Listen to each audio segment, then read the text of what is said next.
باللہ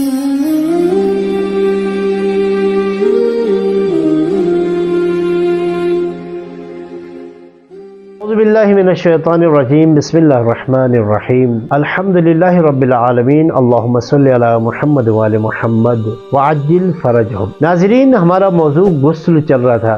غسل کتنے واجب ہے وہ بھی بیان ہو چکا پچھلے ویڈیو میں، اور غسل جنابت کے متعلق اور غسل کا طریقہ بھی بیان ہو چکا۔ آج کی اس ویڈیو میں ہم جانیں گے کہ وہ کون سی چیزیں ہیں جو مجنب پر حرام ہے، یعنی جس شخص پر غسل جنابت واجب ہوا ہو، اور غسل جنابت کرنے سے پہلے کون سی چیزیں ہیں جو اس پر حرام ہیں۔ سب سے پہلا ہے کہ غسل کرنے سے پہلے اپنے بدن کا کوئی حصہ قرآن مجید یا اللہ کے نام کے ساتھ ٹچ کرنا، مس کرنا، چھونا حرام ہے۔ نمبر 2، مسجد الحرام اور مسجد النبوی میں جانا، چاہے وہ ایک دروازے سے داخل ہو کر دوسرے دروازے سے باہر نکلنا بھی حرام ہے۔ نمبر 3، مسجد الحرام اور مسجد نبی کے علاوہ باقی مسجدوں میں ٹھہرنا اور ائمہ علیہ السلام کے حرم میں بھی ٹھہرنا حرام ہے۔ نمبر 4، مسجد میں کسی چیز کو رکھنے کے لیے داخل ہونا یا کسی چیز کو اٹھانے کے لیے مسجد میں داخل ہونا بھی حرام ہے۔ نمبر 5،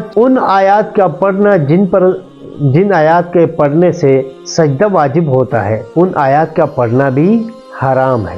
مثلا سورہ مبارک سجدہ آیت نمبر 15، سورہ مبارک حامیم سجدہ آیت نمبر 37، سورہ مبارک النجم آیت نمبر 62 اور سورہ مبارک علق آیت نمبر 19۔ یہ 4 آیتیں وہ ہیں قرآن کریم کے اندر جن میں سجدہ واجب ہوتا ہے، ان کا پڑھنا بھی مجنب کے لیے حرام ہے۔ اب جانیں گے وہ چیزیں جو مجنب کے لیے مکروہ ہے، حرام نہیں ہے بلکہ مکروہ ہے۔ 9 چیزیں ہیں جو مجنب جس شخص پر غسل جنابت واجب ہوا ہو، غسل کرنے سے پہلے 9 چیزیں اس پر مکروہ ہیں۔ نمبر 1، کھانا پینا۔ کھانا پینا مکروہ ہے۔ اس کے متعلق بعض کتابوں میں ذکر ہوا کہ غسل کرنے سے پہلے کھانا پینے سے انسان کے رزق میں کمی واقع ہوتی، برکت کم ہوتی ہے۔ لیکن اگر اس کراہت کو ختم کرنا چاہے، کلی کرے ہاتھ منہ دھو لے، تو یہ کراہت ختم ہو جاتی ہے۔ کلی اور ہاتھ منہ دھو کر انسان کھا پی سکتا ہے۔ نمبر 3، قرآن مجید کو 7 آیات سے زیادہ پڑھنا بھی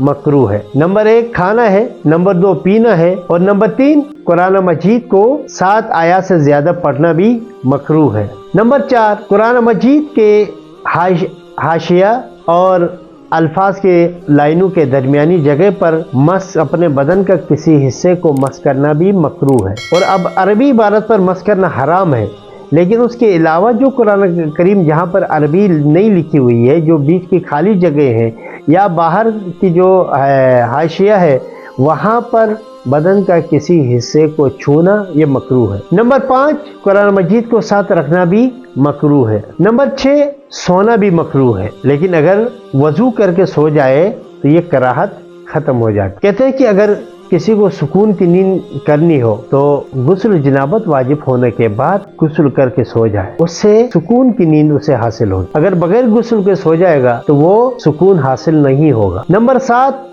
مہندی یا اس سے ملتی جلتی چیزوں سے خضاب کرنا بھی مکروہ ہے۔ نمبر 8، بدن پر تیل لگانا مکروہ ہے۔ نمبر 9، احتلام ہونے کے بعد جمع کرنا بھی مکروہ ہے۔ تو ناظرین، آج کے اس موضوع کے متعلق کسی کے ذہن میں کوئی سوال ہے تو کمنٹ میں سوال کریں، انشاءاللہ اس کا جواب دیا جائے گا۔ تو ناظرین سے گزارش ہے کہ ہمارے اس ویڈیو کو شیئر کریں، لائک کریں، ہمارے چینل کو سبسکرائب کریں۔ والسلام علیکم ورحمۃ اللہ وبرکاتہ۔